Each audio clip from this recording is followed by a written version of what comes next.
Hi, Dr. Pelto here. I want to talk about some of the common questions I got from patients. This is one recently they asked about rheumatoid arthritis in the feet. I'm going to cover three different topics that we see in the office of patients with rheumatoid arthritis. The first one is going to be about something called rheumatoid nodules. The other thing is different deformities that can happen in the foot because of rheumatoid arthritis.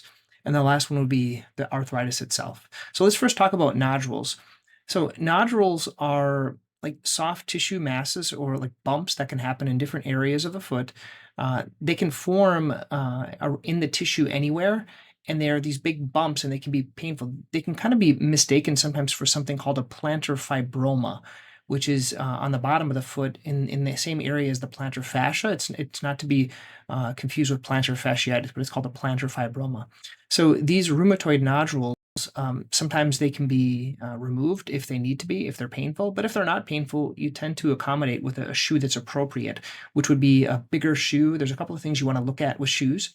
You want a shoe that's extra depth. That means a deeper shoe.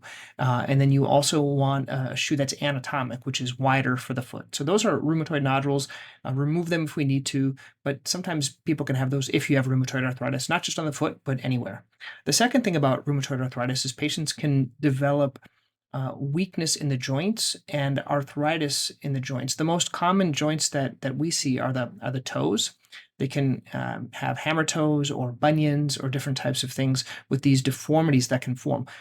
With this, the worst type of deformity is the one where all the toes get hammered, and people have a really prominent front of the foot. So basically, the front of the foot has no padding, and they're walking right on the bones. This is very common with people with rheumatoid arthritis, and so they hurt to walk. Every step hurts because there's no fat on the front of the foot because of the severe deformity. All the fat kind of moves up, and people walk on this. Now, this causes really bad calluses, and we trim these frequently in the office. We get shoe recommendations, but sometimes patients need a surgical procedure for that, where the bones or the metatarsal heads are all taken out of the foot. And then the third thing is arthritis. So if there's arthritis in the foot due to rheumatoid arthritis, similar to other treatments, you might want to be on what we call a biologic, which is an infusion. Sometimes you can do oral medications, and then sometimes you can do an injection if it's really painful, or even anti-inflammatories.